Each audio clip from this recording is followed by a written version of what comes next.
comment faire un rétexte sur un équipier qui est mauvais, Alors, qui est pas bon, l'équipier qui est pas efficace, mauvais, Gérald. qui est pas efficace. Ouais, non, C'est-à-dire mais que tu me connais, il y a j'aime des être... comportements qui ne sont pas adaptés, Tout à fait. où il y a des Je suis actes, pas psy. Hein. où il y a des actes qui sont pas soit pas adaptés, soit pas bien effectués.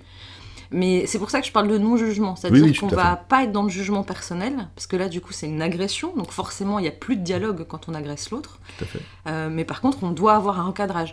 On peut avoir une posture, c'est l'expression qu'on utilise notamment au RAID, dans les groupes de négociation du RAID, sur la posture qu'on doit avoir, c'est ni paillasson, ni hérisson. C'est-à-dire qu'on ne doit pas être ni trop gentil, ni trop méchant. Donc ça, c'est déjà la posture. Ensuite, il y a une autre expression à connaître, enfin, que moi j'aime bien utiliser, notamment dans la posture, j'insiste là-dessus parce que c'est ça qui est important, c'est le tu, tu, T-U-E.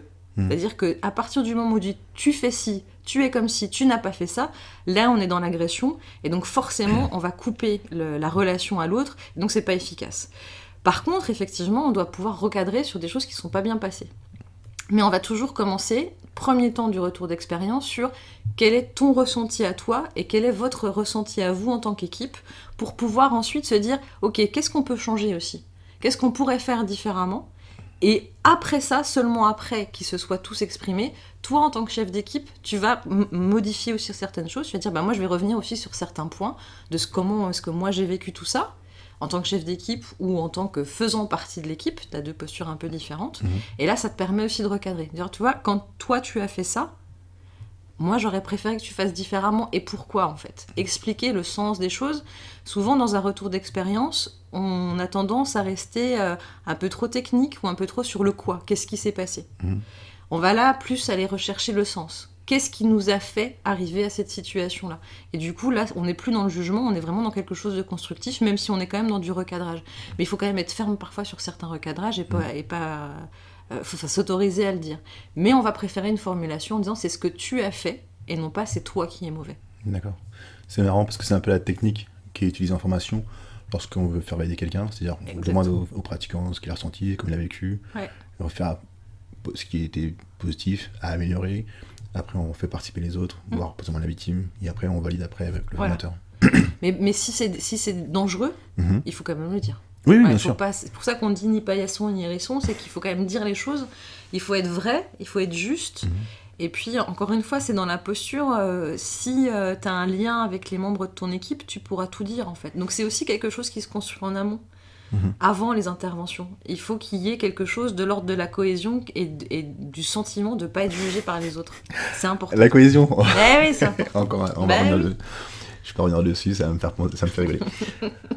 Il y a une private joke derrière, puisqu'on parle de la cohésion avant de commencer ce podcast. Mais c'est la relation qui est importante, la relation à l'autre. Ouais. Quand on a une relation humaine, vraiment, on peut se permettre des maladresses même dans nos discours, ou on peut se permettre plus de choses.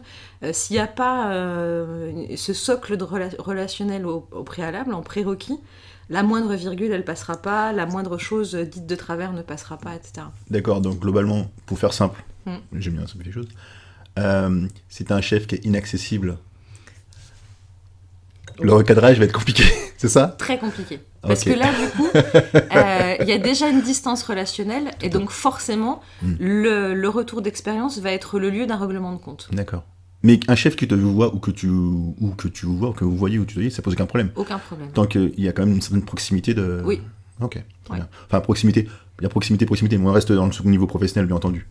Il y a encore une fois, je parle plus de relations, mais de relations professionnelles. C'est-à-dire que le tutoiement ou le vouvoiement n'a pas forcément d'importance. Oui, c'est comment est-ce qu'il est vécu, en fait. Parce que c'est ni une preuve d'autorité, ni une preuve de légitimité, ni une preuve de... Surtout dans le bénévolat, non. Voilà. Il n'y a pas de grade, pas de galon. Après, s'il y en a qui aiment les grades, c'est leur problème. Ah, l'ego, je ne vais pas revenir dessus, il y a une petite vidéo là. Ok. Si tu veux écouter la totalité du podcast, tu as le lien à la fin de la vidéo. Finex.